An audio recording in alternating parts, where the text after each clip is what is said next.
Hey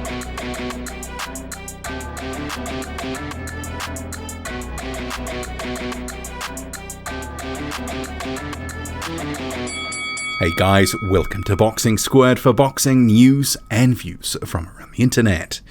Confusion reigns over whether Tyson Fury will in fact face Deontay Wilder for a third time, with the suggestion from Tyson Fury's promoter Frank Warren that it is unlikely unless a boatload of money is actually guaranteed.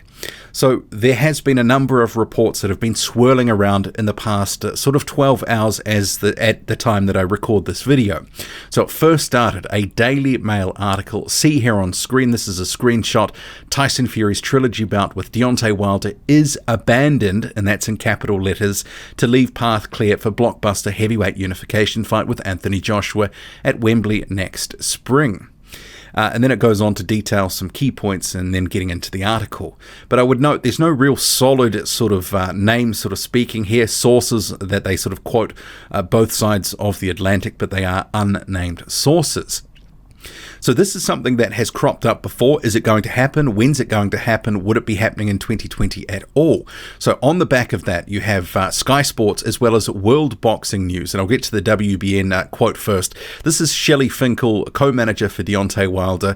He has said to them, to WBN, it's simply not true. Then they have bracketed that the contract has expired. Deontay Wilder is fighting Tyson Fury in December. We are working on the fight. We will update soon. And then also talking to Sky Sports, he says, they are wrong. We will fight in December. So Shelly Finkel believing that the fight between Wilder and Fury 3 is going to go ahead and is going to go ahead in December. Remembering that in recent days there has been talk that potentially December the 19th, which had been the date that had been a working date for some time now, may not occur. And in fact, it could either be brought forward, and Top Rank has even sort of said potentially 2021.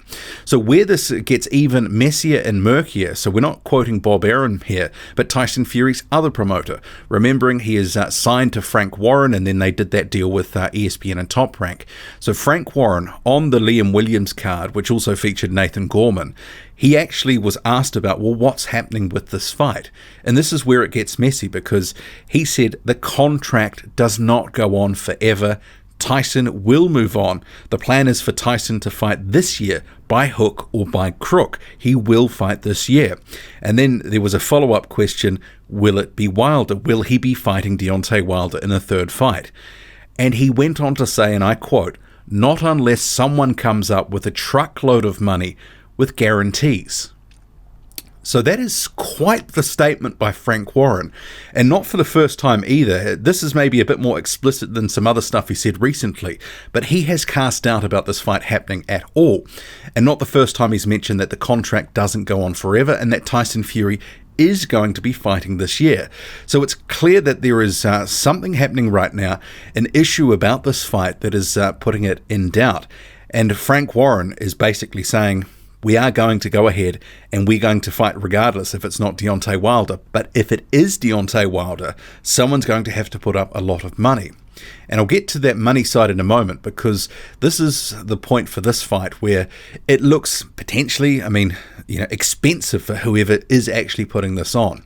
But in terms of Frank Warren, he clearly has an inkling here about what's going to happen next. He knows the date where the rematch has to be scheduled by. And at the moment, from what Shelly Finkel was saying, it hasn't run out. But from what Frank Warren is implying, it's soon to run out, so we don't know all the details of the contract.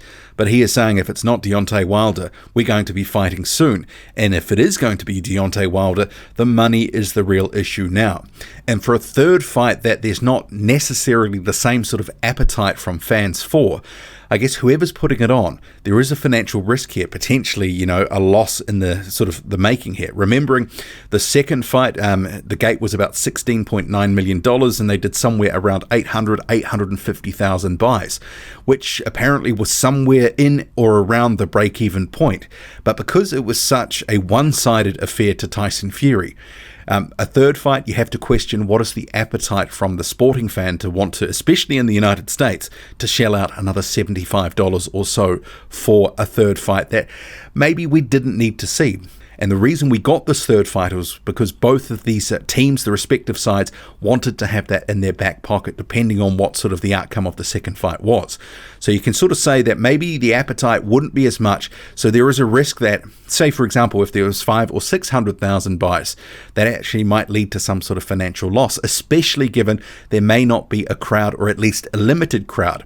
And if you went from $16.9 million and maybe you can only have 1/4 of the crowd that you previously had, or half or something like that, you can see that the money starts to become an issue. And I think this is the key sort of sticking point now for this fight, because remembering they've been talking about this fight for several months. So over the pandemic period, especially in lockdown and other parts of the world, they were saying that, well, maybe it could go to Australia, maybe it could go to Macau, maybe it could go to New Zealand, and none of these international options ended up panning out. And they circled back, this is Top Rank and Bob Arum, to Las Vegas, potentially having it at the new stadium in the city there. Potentially with a crowd somewhere between 10 and 20,000 people. That seems to be the plan. But it has been drifting, and for some considerable time. And you look now, and we're already a third of the way into the 10th month of the year, and they're going to be having it potentially in early December. Something's not adding up. This fight clearly does look like it's in trouble to some extent, and money clearly is a big part of it, because whoever's taking on the financial risk here, remember it's the promoters, but it's also the broadcasters too.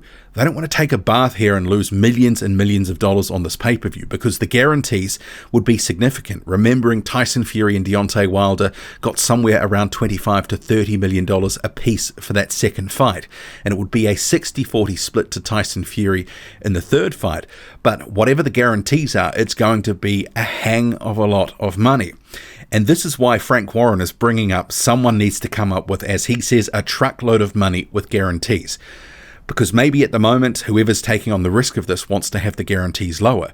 And I'm sure Frank Warren, who has less skin in the game in terms of the financial exposure to this, I mean, he's not so worried about that, because he would like, I'm sure, to have Tyson Fury, if this fight falls over, to have him fighting in the UK before Christmas, because I'm sure he would like to make some money on Tyson Fury.